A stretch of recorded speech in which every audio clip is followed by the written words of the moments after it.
The signs are everywhere. Rolling blackouts, empty shelves, rising unrest. Governments test curfews, checkpoints pop up overnight, and suddenly your freedom shrinks without warning. Imagine losing power, losing movement, and realizing it's not a drill, it's the new normal. We've lived through lockdowns before. We've seen empty streets, supply shortages, and governments snap their fingers to declare emergency orders. But what's coming next feels different. Why? Because the tools to lock down society are sharper than ever. Instant surveillance, digital tracing, automated checkpoints that don't need hundreds of officers to enforce. And when you add civil unrest, rising crime, and unstable power grids into the mix, you've got the perfect recipe for tighter control than anything we've seen before. So in this video, we're cutting straight to what matters: how to prepare for the next wave of lockdowns, how checkpoints really operate, and what you can do if the lights go out and stay out. Because waiting until it happens, that's not an option. Warning signs: you're already in danger. You don't wake up one morning and suddenly find yourself in a lockdown with checkpoints everywhere. There are always signs beforehand, and the people who ignore them are usually the ones caught scrambling when it's too late. Think about it. Every major crisis, whether it was the pandemic, rolling blackouts, or sudden curfews in unstable regions, gave plenty of red flags before things went downhill. The trouble is, most people brush them off, telling themselves, that could never happen here. One of the first warning signs you're already in danger is an increase in militarized or police presence. You start noticing more patrol cars, more random stops, even National Guard vehicles moving through cities under the excuse of training exercises. At first, it looks routine until it isn't. Those roadblocks and heavily armed patrols aren't just for show, they're rehearsals. If you see this happening more often in your community, take note. It usually means authorities are preparing for something bigger, or they've already been given the green light to tighten control. Another huge sign is emergency announcements. Maybe it's an alert on your phone, a sudden test of the emergency broadcast system, or local officials quietly mentioning preparedness drills. These drills almost always precede actual restrictions. In fact, history shows us that curfews and lockdowns are rarely announced overnight without any soft rollout first. They're tested, normalized, and then enforced. If you hear language like temporary measures, community safety exercises, or supply stabilization efforts, you're already inside the danger zone. Shortages are another unmistakable red flag. If your grocery store suddenly looks like it did during the pandemic, empty shelves where rice, beans, and canned goods should be, it means supply chains are buckling. When food and fuel run low, lockdowns follow. Why? Because it's easier for authorities to control panicked populations when movement is restricted. And let's not forget energy. Grid instability is a dead giveaway that something bigger is coming. If you're hearing about rolling blackouts in your area or fuel rationing in nearby towns, that's not random. That's the system cracking under pressure. The truth is, danger doesn't always come with sirens. It creeps in slowly, through little signs that only the prepared notice. When you see militarized patrols, when you hear temporary curfews, when you notice the shelves getting lighter by the day, that's when it's time to act. If you wait until the lockdown order is official, you're already trapped. Checkpoints and movement control tactics. Checkpoints aren't some distant, dystopian sci-fi nightmare from a movie. They're a real and time-tested method of control used all over the world every single day. Governments, militaries, and even local authorities rely on them in times of crisis to limit freedom of movement, monitor supplies, and keep people where they want them. And if you think it can't happen here, remember during lockdowns, curfews, and emergencies, the same playbook has already been tested. So, what exactly does a checkpoint look like in practice? The very first thing you'll face is an ID check. Your license, your registration, sometimes even proof of where you live or a government-issued movement permit will be demanded. And here's the chilling truth. Without the right paperwork, you're either turned around, fined, or flagged. Overnight, moving freely across town goes from being a basic right to something you need permission for. But it doesn't stop there. Once your ID is logged, vehicle searches often follow. Forget about privacy. Trunks, bags, coolers, glove compartments, all fair game. And they're not only hunting for weapons. In crisis mode, authorities know the value of supplies. If they see you've got too much food, medicine, or fuel, suddenly you're not just another traveler, you're a problem. Maybe your goods are confiscated, maybe you're questioned, maybe you're monitored. Either way, you've painted a target on your back. Then comes the curfew layer, and this is where checkpoints become psychological weapons as much as physical barriers. Once curfews are in place, these stops reinforce the message that movement is restricted and surveillance is constant. Break curfew, you could face fines, arrest, or confiscation of your supplies. And here's the unsettling twist. Not every checkpoint is run by uniformed police or military. Increasingly, private contractors, local militias, or community enforcement groups handle these operations, often with even fewer limits on how aggressive they can be. That unpredictability makes them more dangerous. So how do you move safely when checkpoints are everywhere? You have to think like a ghost. That means moving light, carrying only what looks normal, and leaving anything flashy at home. No tactical vests, no oversized backpacks, no bulging duffels that scream prepper or resupplier. Instead, you want to look like someone barely scraping by, just another face in the crowd carrying nothing more suspicious than a grocery bag. Route choice matters just as much. Main highways, city entrances, and major intersections will always be locked down first. If you absolutely must travel, your best bet lies in back roads, service lanes, wooded paths, and secondary routes that draw less attention. Of course, authorities know people will try to skirt the system, which is why roaming patrols exist, but even so, fewer eyes usually means fewer risks. The reality is this: the smarter you are about blending in, traveling light, and choosing your path carefully, the better chance you have of slipping through without becoming a target. Lockdown strategy. The word lockdown sparks an immediate gut reaction for most people. Some remember the eerie quiet of 2020 when entire cities went still. Others think of stories from overseas where movement meant checkpoints and breaking curfew meant consequences. But here's the uncomfortable truth. Lockdowns can look different every time. And the only constant is that people who aren't ready feel trapped the second the rules slam into place. That's why a real lockdown strategy is less about panic and more about smart preparation, laying down systems that let you breathe when others are suffocating. Let's start with food. If you're picturing your current pantry and thinking, "We'll figure it out," you're already behind. The shelves in your local store will be stripped bare within 24 hours of an emergency announcement. That's not speculation, we've seen it. Bread, milk, canned goods, cleaning products, all gone in a flash. And it's not just panic buyers, it's the supply chain itself grinding to a halt. Trucks stop moving, warehouses freeze, and suddenly your daily grocery run is a luxury you no longer have. The solution is stockpiling the right staples ahead of time. Rice, beans, oats, pasta, canned proteins, flour, sugar, cooking oil. These are the backbone of a lockdown-ready pantry. They last, they're versatile, and they keep you alive when options shrink. Freeze-dried meals and long-term food buckets are even better if your budget allows. Think not in meals, but in calories and nutrition over weeks. Water is next. People don't realize how fast taps can stop running in a crisis. Some lockdowns keep utilities running, others don't, and sometimes water isn't shut off, but it's no longer safe. That's why 1 gallon per person per day is the bare minimum to have stored. For a family of 4, that's nearly 100 gallons just for 3 weeks. Sounds like a lot? Rain catchment barrels, stackable jugs, and even reused soda bottles can close that gap. Add purification tablets and a gravity-fed filter, and suddenly you've got redundancy. Medical supplies are where most households collapse. It's one thing to ration rice, it's another when a child spikes a fever and you're out of Tylenol.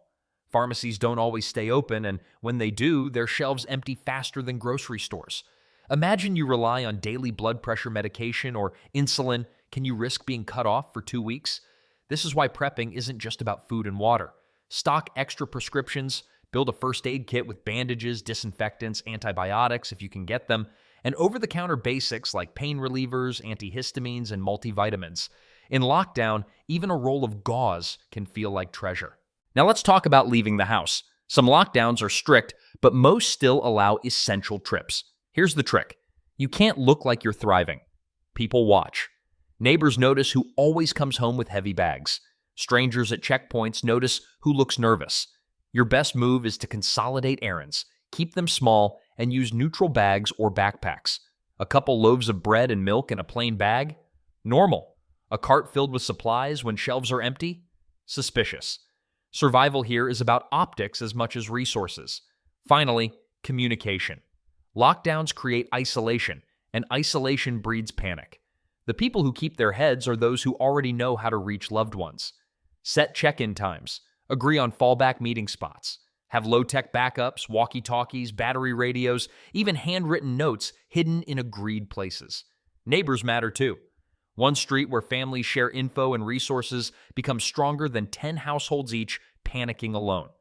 Don't wait until the lockdown starts to build trust. Do it now. Power outages and blackouts in parallel. When people hear lockdown, they usually picture police on the streets or taped-off shops. What they don't picture, but should, is the sudden click of the grid going silent. And here's the thing. Those two often come hand in hand. Blackouts aren't always an accident. Sometimes they're intentional, sometimes they're rolling, and sometimes they're blamed on maintenance. But the effect is the same. Darkness, silence, disconnection. And in a lockdown, that loss of power is more than inconvenient. Think about the dominoes. The fridge is the first to go. Without electricity, food spoils shockingly fast. Within 24 hours, most perishables are unsafe. For anyone with medications like insulin, the race against time starts immediately. Freezers can buy you more hours, but once they thaw, you're stuck. Then comes communication. Wi-Fi routers are instantly dead. Phone batteries drain faster as towers strain under overload. Within a day or two, the digital lifelines most people depend on are gone. Heating and cooling systems follow, depending on the season. In the dead of winter, that's life-threatening. In peak summer, it's dangerous too. And water? Don't underestimate it. In many areas, water pumps rely on power. Without backup, taps go dry. Now, you're not just in the dark, you're thirsty, but this is where preparation flips the script. Refrigeration can be stretched. A closed freezer full of food can hold for about 48 hours if you don't open it constantly. Add frozen jugs of water or ice blocks, and you extend that timeline. Some preppers keep a small backup chest freezer on a solar setup just for this reason. For communication, solar chargers and crank radios become worth their weight in gold. A fully charged power bank can buy you 2 or 3 days of phone life, and a basic emergency radio ensures you still hear official updates. For light and warmth, redundancy is key. Flashlights, lanterns, candles, propane heaters, firewood, you want layers. Don't rely on one system. If you have a generator, even better, but remember, a roaring generator is a beacon in the silence. Use it sparingly, mask the sound if possible, and always keep fuel rotated and ready. The mindset shift is simple. In a lockdown, assume blackouts are coming too. Not because it's paranoia, but because history shows it happens again and again. Storms, unrest, rolling brownouts, these aren't theories, they're headlines. If your home has even modest backups like a few solar panels, a stack of batteries, water storage, and low-tech lighting, then instead of sitting powerless in the dark, you're the one house still functioning. Legal and psychological preparation. Now here is another groundbreaking truth. Fear usually comes from the unknown. What can they actually do to you, and what can't they? That's why legal prep is just as critical as food or water prep. It's not glamorous, but it can save you from losing gear, getting delayed, or worse, getting caught up in something you could have avoided with paperwork. Start with the basics. You need to know the rights you still have, even during emergencies. In many places, officers at a checkpoint can ask for identification, proof of residence, or documentation of your travel purpose. But that doesn't mean they can rifle through your belongings without cause. It doesn't mean they can confiscate items just because they look useful. Understanding the line between compliance and overreach allows you to move through with confidence instead of panic. That's why having your documents ready, in order, organized, and easy to present is a survival tactic. Don't dig through your car while sweating nervously. Keep IDs, utility bills, and any essential legal papers in a waterproof pouch. Driver's licenses, passports, insurance cards, prescriptions with your name on them, even proof of property ownership, all of these small pieces of paper become your shield when someone in uniform is demanding answers. And don't forget backups. Digital copies on a USB drive or paper duplicates stored separately can cover you if originals are lost. But survival isn't just about paperwork. It's about the head game. Lockdowns and checkpoints attack your normalcy, and that psychological hit can be worse than the practical restrictions. When you can't move freely, when you feel watched or controlled, stress builds fast. Anxiety can spiral. Even the most prepared stockpile won't save you if panic makes you careless. That's where mental prep comes in. Train yourself to stay calm in the face of authority. Practice deep, steady breathing when stressed. Keep your body language neutral, neither confrontational nor submissive. Think cooperative but unremarkable. Remember, invisibility isn't just about clothing. It's about emotional tone. If everyone else is frantic and you're the calm one, you'll stand out, and standing out is the opposite of survival. Lockdowns test patience. Days blur together, routines collapse, and the loss of freedom gnaws at you. This is where having mental anchors like a daily routine, quiet hobbies, and small rituals matters. They keep you sane when the world feels insane. Legal knowledge shields you from unnecessary risks. Psychological prep shields you from yourself. Put them together, and you don't just survive the restrictions, you stay steady enough to make smart decisions when others are cracking under pressure. Red flag gear, what you should have. Now let's talk gear, not just cool gadgets, but the essentials that actually keep you alive and mobile without drawing the wrong kind of attention. Think of it as a kit designed to whisper, not shout. First, power. If the grid falters during lockdown, backup energy keeps you functioning.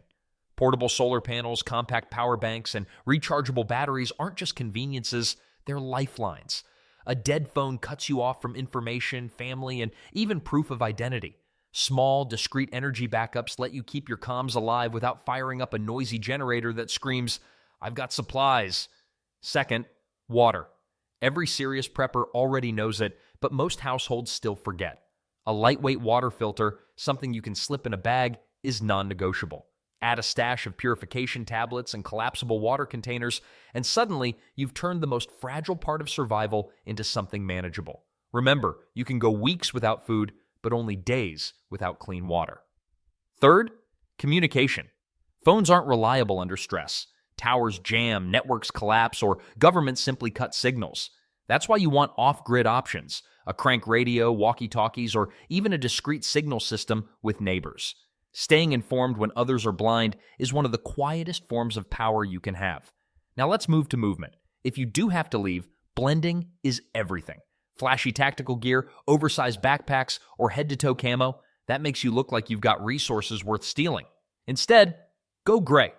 Plain clothing, neutral colors, masks, or scarves to obscure without alarming, and a modest bag with only what you need. The goal is not to look like a prepper on a mission, it's to look like someone running an errand, nothing more. Finally, the bug-out essentials. Even if you're planning to stay put, lockdowns can shift fast. A small bag preloaded with critical supplies like water filter, first aid, portable food, flashlight, cash, and documents buys you the freedom to leave at a moment's notice. And here's the kicker. It doesn't need to look like a tactical bug-out bag. In fact, it shouldn't. A beat-up school backpack or grocery tote does the job while keeping you invisible. The bottom line? Gear doesn't have to be high-tech or intimidating. It just has to work quietly. Mistakes that will get you shut down. There are mistakes people make in a crisis that don't just waste resources, they actively invite trouble. These aren't theory, they're patterns you'll see again and again in real emergencies. Avoid them and you massively improve your odds. Make them and you're practically handing trouble your address. First up, flashy supplies and open displays. It's astonishing how many folks think showing off their gear is a good idea. Running a bright generator at full blast, leaving stacks of bottled water visible on the porch, hauling in pallet-sized deliveries with no effort to disguise them, those are literal beacons. People watching from the street don't see prepared household, they see target. The smarter move is concealment. Stagger your shopping, break down boxes, keep bulk items out of sight, and use inconspicuous containers. The goal is to look average, not impressive. Next, openly displaying weapons or tools. Cleaning a rifle on your stoop, strapping a shotgun to the back of your truck, or walking around town packing obvious tactical kit signals desirability. In a high-tension environment that makes you a test for someone else's courage.